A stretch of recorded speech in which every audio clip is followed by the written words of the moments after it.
Welcome to Bunnyfish Crafts. I'm your host Heather, known as Bunnyfish on Ravelry, Instagram, and YouTube.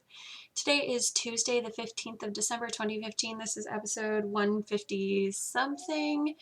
Liar face. Grab some sticks and string and come sit with me. I should know what episode I'm on, but I didn't look it up, and I started a new notebook this week, so yeah, I don't know. So big things this week. Both of my children decided that this was the week to be not great. I don't know if I'll be able to show you, but Mara scratched up my lenses pretty bad. I was taking a nap on the couch and I had my glasses in my hand under a pillow while I was napping. And then I went to wake up, put them on my face, and she was like, "No, Mom, go back to sleep," and took my glasses. And I was like, okay. So I laid there for about 30 seconds and I looked over and she had my glasses in her mouth. So angry. And then my son, okay, I probably shouldn't say this on the podcast because eternal embarrassment for him, but I was sleeping on the couch again one morning because with Steve's new job, I have to get the kids up, or I have to get up with Gabriel because Steve leaves before Gabriel gets on the bus. Actually, I get up after Steve leaves because Steve leaves at like 7:15. I get up at 7:30 because in the 30 minutes before the bus comes, anything that's not done is able to get done. So I still work until midnight at the earliest. So I need that extra half hour or 15 minutes or whatever of sleep. Anyway, so I was sleeping on the couch one morning because I got off work late, like 2 o'clock, and then I wasn't ready to sleep until 4, but Steve gets up at 6, and I was like, I'm not going to go risk waking him up because that would be really rude. So I was sleeping on the couch, and I woke up at 6 o'clock to the sound of something hitting, like water being poured on my carpet. And I was like, what? I look over, no, my 7-year-old is peeing on my carpet. Who does that? It's kind of funny, like, to hear it, but it was not funny in the moment. So he had to do a lot of cleaning that day, and Santa was not pleased and let him know that he was not pleased. Anyway, generally my kids are pretty good, but I don't know, this week it was just not a good week for them.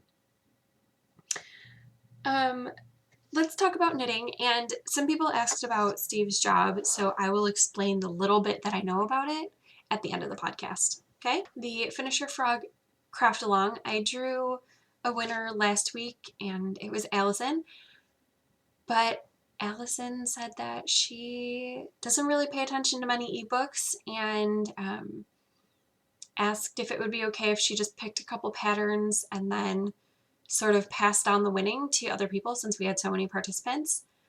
Totally fine with that. So we have another winner from the Finisher Frog Craft Along. And that winner was post 228, Half Too Happy, who did some gorgeous hand spun.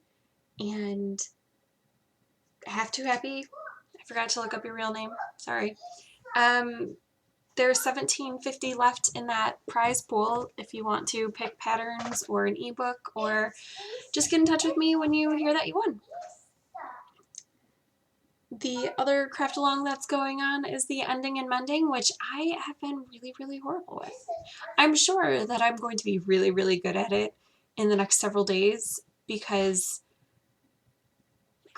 family Christmas parties are happening this weekend. So I need to weave in the ends on the projects that I haven't woven in ends on yet. But I did weave in the ends on one pair of socks this week. So at least it was something, right? It was 4 ends. I could have done more than 4 ends this week. I just didn't. See? Okay, so this is where I'm a liar face. I said I was going to work on ending and mending. I didn't. There are lots of things that I said I was going to do that I didn't. So finished objects. The first one is this lovely square. And that red is not showing up true, but that's because it's red. It's a really, really jewel tone, very saturated, very beautiful red. This is a square that I made using the Undercover pattern by Beta Jacek.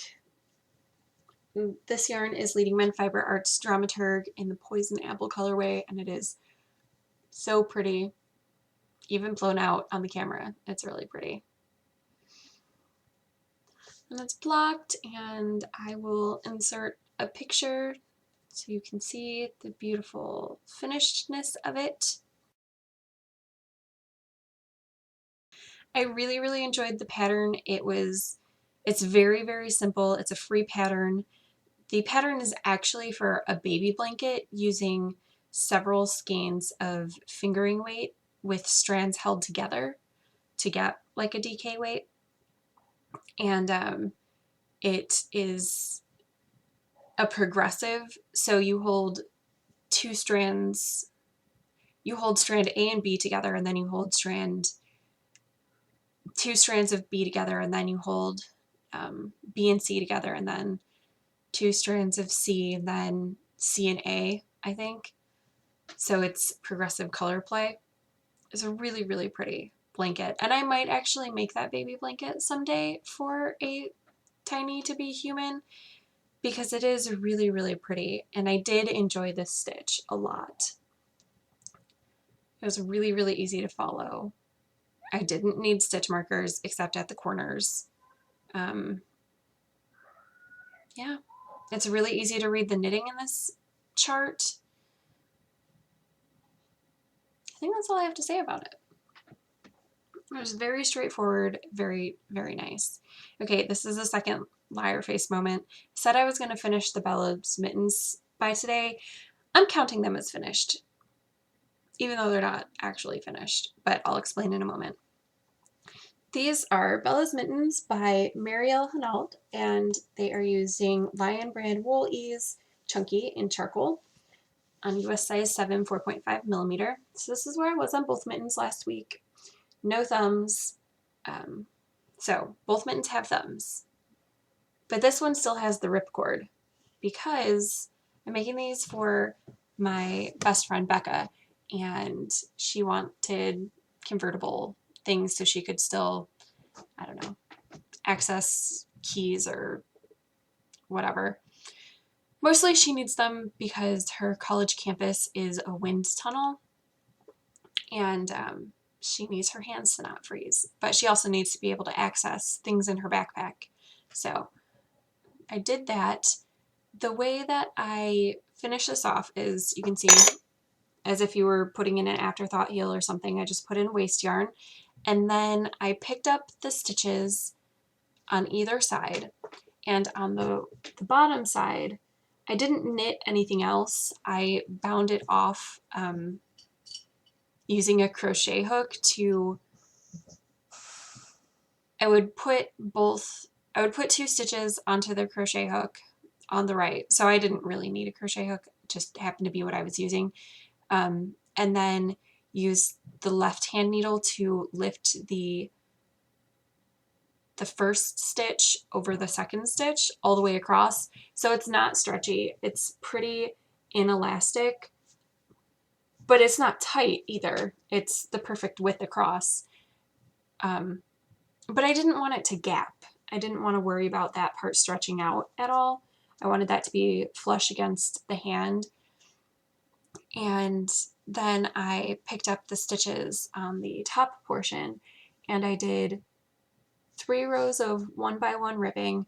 And then for the fourth pass, I knit the knit stitches and slipped the purl stitches onto a separate needle with yarn in front. And then I Kitchenered the two needles together. I don't remember what that is called, a sewn bind off maybe. It leaves a really nice non-rolling edge, very clean. It's a really nice way to bind off 1x1 ribbing. It's very stretchy too, so I didn't have to worry about that not being stretchy enough to maneuver over fingers. I think maybe if I were to make these particular mittens over again, I would do one more row of this. It's not a problem if you're holding your hand like straight or curved in at all, but if you bend your fingers back, which why would you? It gaps open a little, so it might be a little cold. I don't really want to put a button on them, but I might put a button on them if my best friend asks for one. I'm seeing her later this week. And it's just in time too. So we had a heat wave last week. It was like 70 all week. Disgusting. Does Kentucky not know that it's December? Ugh, so gross. But this week it's cooling down. It is in the 40s and 50s today. Completely acceptable. Well, not really. I mean, I would like snow right now, but I'll take 50s over 70s. And it's supposed to get cold this weekend, so I'm looking forward to that. But anyway, Becca didn't need these mittens before now, and now she's getting them. So I just have to bind off the bottom. Well, I need to pick up the stitches and then bind off the bottom stitches and then do 4 rows of knitting and then Kitchenerring over, I don't know, not very many stitches, 18 or something very small. And then I'll be finished. Did I say that the reason why I didn't extend this was because I only have this much yarn left? I distracted myself. Sorry about that. So hopefully this should be enough to get the 4 rows finished. Other modifications I made to the pattern, other than making it open, well, let's talk about this flap really quick. So I did that flap back and forth, and then I used the tails to tack down these corners so they wouldn't flop up. So that's pretty important. Also, I used a size 7 needle instead of the recommended size 8 needle in the pattern, which is good because my hands are long, and Becca's hands are about the same size, but they're narrow. So I just used my hands as a gauge for her hands. I did 2 extra straight rounds on the thumb because otherwise it would not have been long enough. It would have been like pressing in. That's no fun. And then for this the decrease section, I think I added 4 more rows in there because again, long hands. Very enjoyable pattern. I might make a pair for myself next year, not using this yarn though because it's already making me itch a little bit. So, you know, silly skin being sensitive to certain types of wool. But yeah, I'm counting these as finished because I'll finish this one during the editing for sure. Be very quick finish. I worked on Jaws. Didn't finish it like I thought I was going to. I only have this much fiber left. That is not a lot of fiber because I can spin. I mean, this might be an hour of spinning, maybe. So that needs to happen this week, and it will. It will, so that I can finish this off by the end of this month. That should be plenty of time. I need just, a few days to spin this, or one day where I just do a lot of spinning of singles, and then plying together, which shouldn't take too long. The advent calendar is going really well.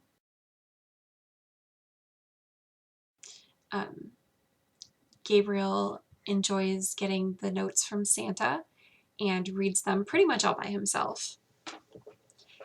There are a few places where small humans touched the paint when it wasn't dry, and so the elves had to go back in. So it's not as pretty as the elves would wish, but it's fine. Let's see. I think there's only one more ornament that the elves need to put on the tree, and then the star. The star will not be a pocket, I believe. It will just be a star on the top. the edging is about half sewn, like the edge of the tree is about half sewn down. Almost all of the ornaments are sewn down.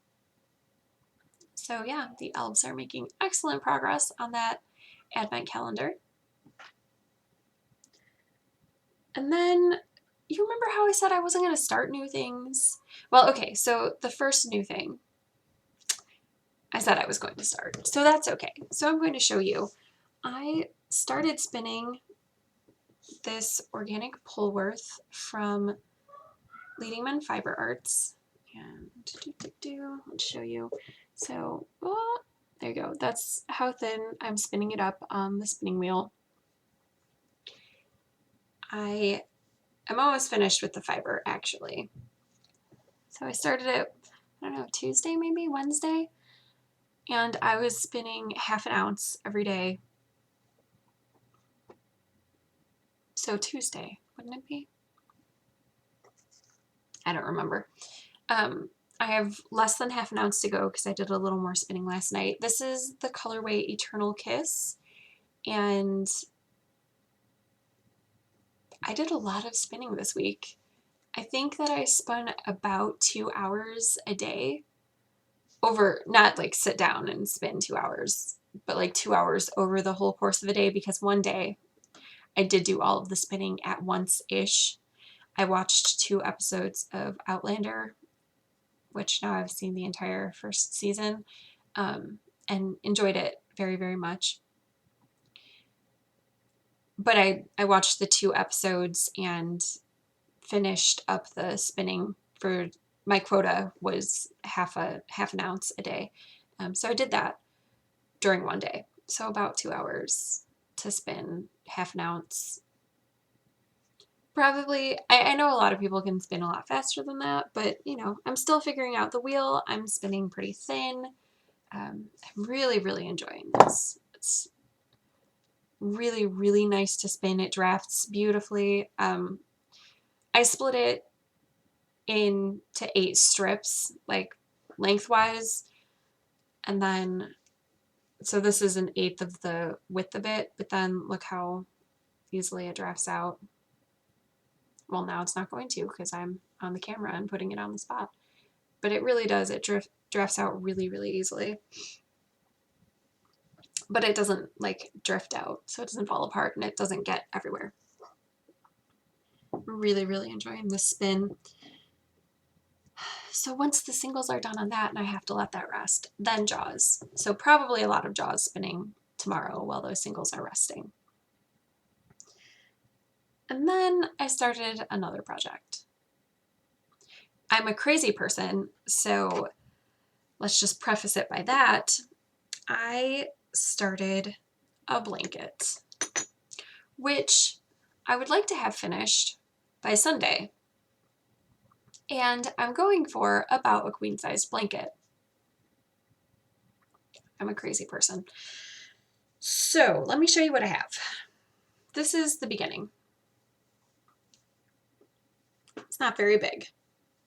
This is about 1/4 of the width that I need for a queen-size blanket. Let's not even talk about the length. But it's about 1/4 of the width. And I started it in the center. It's just a spiraling square because I wanted to start a blanket, but it's for Steve's mom. This is out of yarn that came in the bins that she gave me. So I have 5 skeins of this color, and which is autumn red, and then 1 skein of bone from Karen Sibley Soft. And I said I would make her a blanket out of it, which did not have a deadline, but all of a sudden I'm like, ooh, wouldn't it be nice if I had it finished for Christmas? Because the Christmas party is, we're having 2 with his family. His immediate family is on Saturday, and then his extended family is on Sunday. So if I can finish it by Sunday, I can give it to her. And I have 3 days off this week because I took a personal day, so I might be able to. But anyway, my plan is to do 30 rounds total in single crochet. So I have 2 more rounds, I think, in single crochet.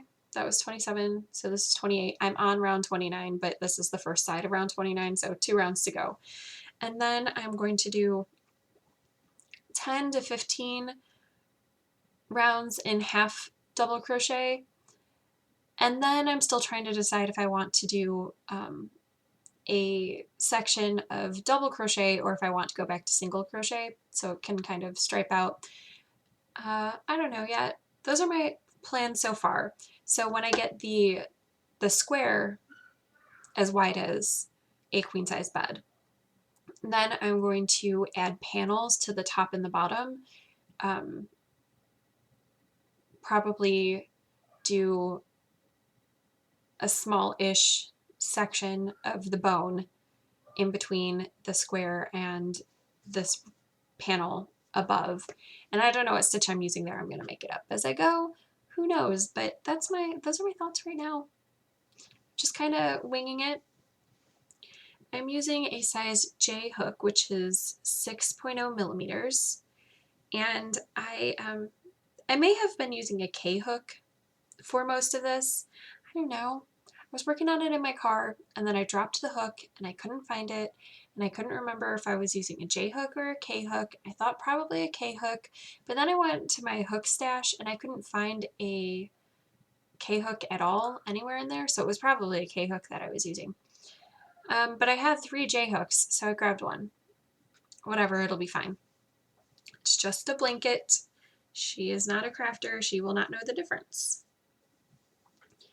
So yeah, this is my crazy project. I don't know how I think that I'm going to get this blanket accomplished in 5 days, but I do. I'm still like, no, it's fine. I'll get it done. Whatever. Go big or go home, right? And I haven't made her anything for Christmas yet. I've made things for, not all of his siblings, for 2 of his siblings and one of the sister's husbands and his kids. I didn't make anything for the other sibling because, frankly, I don't know what he would like, if anything. But I try to make Steve's mom something every year, and so I guess this year it's going to be a blanket because I'm a crazy person. Oh, anyway, modular knitting. Why didn't I pull this over here? I don't know. But I didn't pull my modular knitting close to me because that would be too easy, apparently. So I did a mitered square, and it is the Sophie's Toes Vintage Kitchen Christmas type color, which I love. Love how the colors are coming together. Love the blues and the greens. It's so pretty. I'm so excited for this to be bigger. I also managed a whatever mitered square. This is using the Croissaux FX in the Cascade colors. I used right here where the color changes, kind of crazy. It's because I used the very end of one ball and then attached the other. I could have just made a hexapuff out of whatever that center part was, but no, I decided I wanted to use both skeins left over from the socks in this one square. So it's still very pretty. I love the blues and purples. It's very pretty. I love this colorway. I'm very sad that Joann's doesn't carry sock yarn anymore. I haven't been across the street to Michael's, so maybe they still have the Peyton's Croy. I don't know. I should wander over there and see. And then I made 7 hexapuffs. Several of them are celebratory. I think all of them except for this one. So this is just a plain orange. And then this is apparently my new favorite way to make celebratory hexapuffs. Knit half of it and then turn it inside out and knit the other half. So one half is stockinette and one half is reverse stockinette. And then this one has ridges because I didn't want to do the stockinette to reverse stockinette for some reason. I have 2 made out of the Sophie's Toes Christmas colorway sort of thing. And this one used the last tiny scraps of that colorway. So I had to pull out some scrap yarn, and I went with red because it's very Christmassy. I'm feeling very, very Christmassy. I'm very ready for Christmas. I'm excited for it, even though I'm not seeing my family, which kind of bums me out. But we'll figure it out. We'll see each other soonish, I hope. This is the Peyton's Croix Cascade Colors. And then this is a hodgepodge of leftovers. So this first ridge and the second ridge are one yarn. It was a stripy yarn that I got from somebody. I don't remember who, sorry. And then up here is the FX, Croix Socks FX. And then just at the very end, I needed something to bind off in. And I used a 3-needle bind off, I think, on all of these. I don't think I Kitchenered any of them because a lot of them were accomplished while at work and I didn't want to have to worry about Kitchenering. 3-needle bind off is much faster. Even though I like the look of the Kitchener better, once it's in the blanket, you can't actually tell. So I don't worry about it too much. If I'm at home, I do the Kitchener because I like the look of it better and I actually really like Kitchenering. Anyway, so I used the orange because that is what I had with me. And now I need to reload my knitting bag because I used up all of the scraps that I had in my knitting bag that Christina gave me. This is what I take to work. See, key is attached. And yeah, I have no more scraps in there. So that's kind of a problem. Can't work on projects when I don't have yarn for it. And those are my most portable project right now. I don't really have portable projects. So 7, which brings me up to 419 total, which is exciting. I didn't finish making my hexapods last week, and I didn't attach hexapods to the blanket last week. So this week I did 1 hexapod last week. So I'm going to do 5 hexapods, the 2 that are still there from last week, and then 3 from this week, and attach another hexapod to the blanket. So 2 hexapods to the blanket this week. Because I need to make progress so I can kind of figure out how many more hex puffs I need to make, which is probably, I don't know, 1,500 more. I'm just going to say right now 2,000 is my goal, and then once I get closer to that number, redecide what the goal is. But yeah, I have a lot of hexapuffs to go. It seems very daunting. But my goal right now is to have it finished for Gabriel's high school graduation, so I have a little time. I don't want to put it off because then I'll be like, oh my gosh, he's graduating tomorrow, and that would be bad. So new things, by the way, let's call myself out on being a liar face again. I said I was going to work on lingerie, and I didn't. I will probably work on it this week because I really don't want to start any new things, even though I have ideas for a few new things. But I don't want to start new things. So I'm hoping to work on that.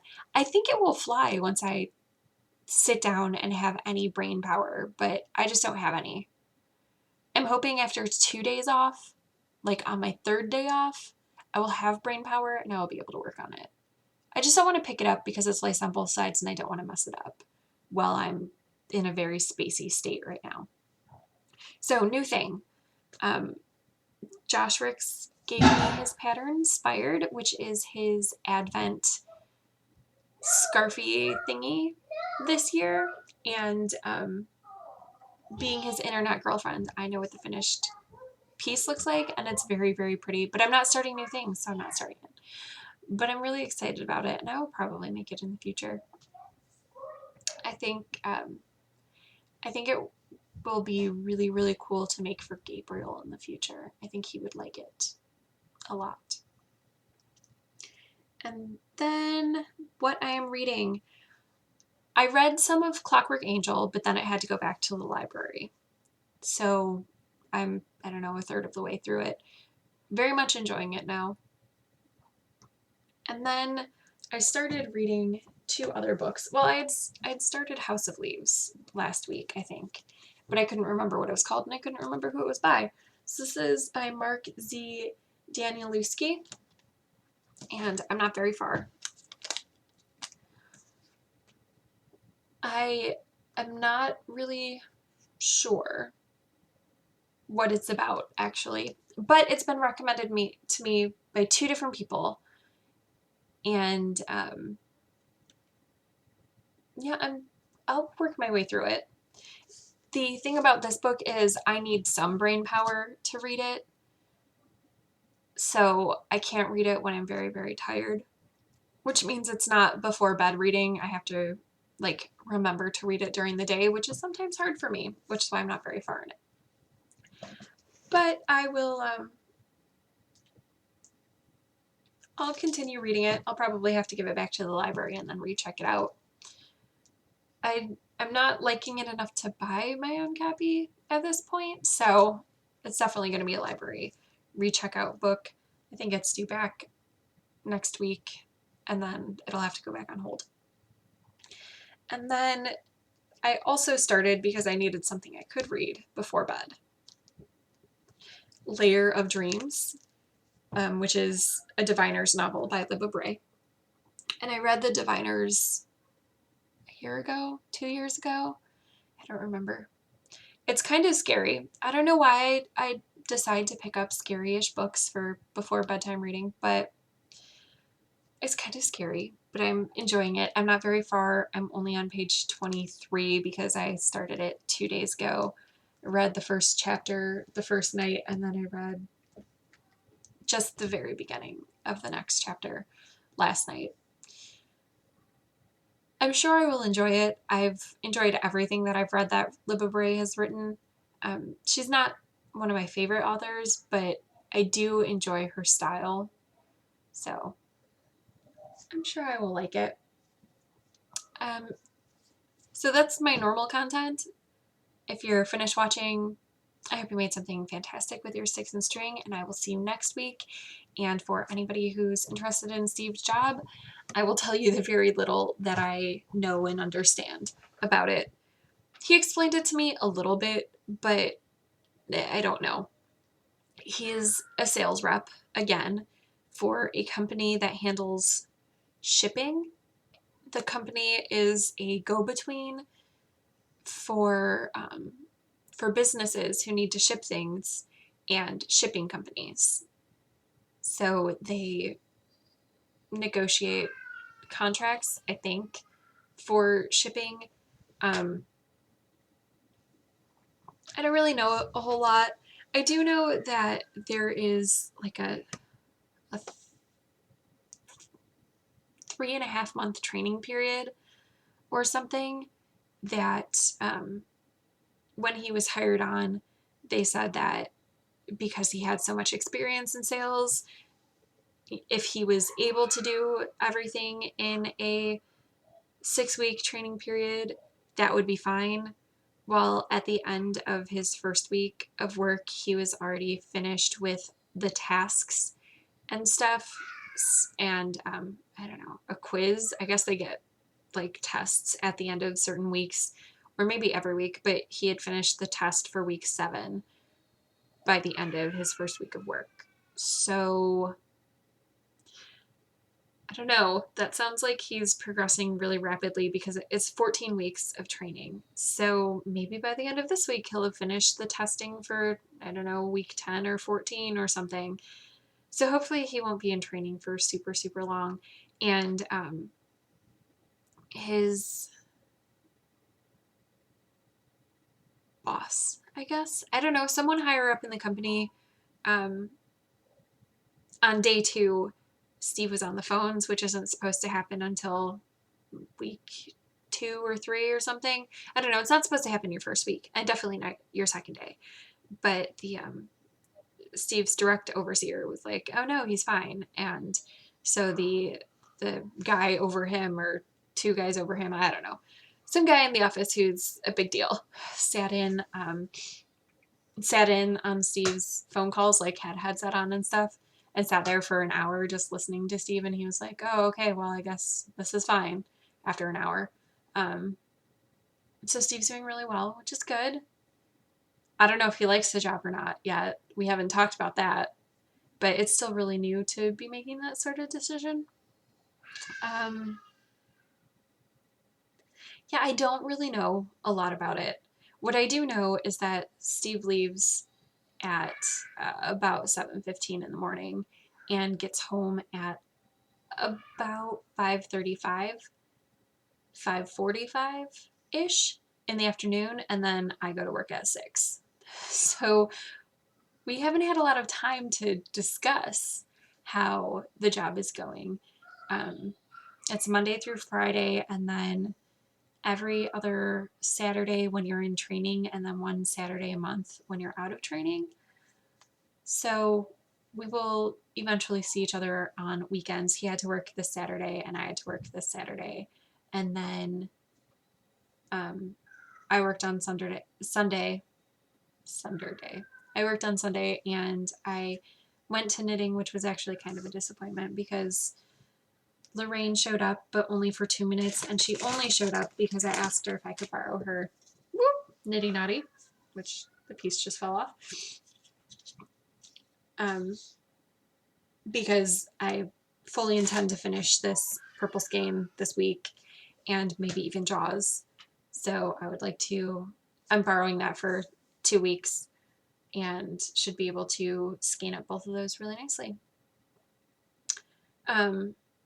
So yeah, I didn't see him a ton, and then Sunday we spent cleaning because it's just not working very well during the week right now. I'm too tired. You know, I get up at 7:30 and then I'm up for a while, and then I might take a nap, but I might not, and then I work until midnight, or I worked until 2 one day this week. So I'm tired, and I keep up with what I can, but I can't do everything. And then, you know, Steve's gone all day, and then he usually comes home and makes dinner because the kids aren't hungry by the time I leave. And then he does all of the winding down with the kids things, and then after the kids are asleep, he needs to wind down for a minute, and then he just doesn't have the energy for much other than cleaning just a little bit. So Sunday we spent cleaning. We didn't spend hanging out. But again, 3 days off this week, so probably touch base with him about stuff this week. Yeah, that's all I have for you officially, and I will see you next week. Bye.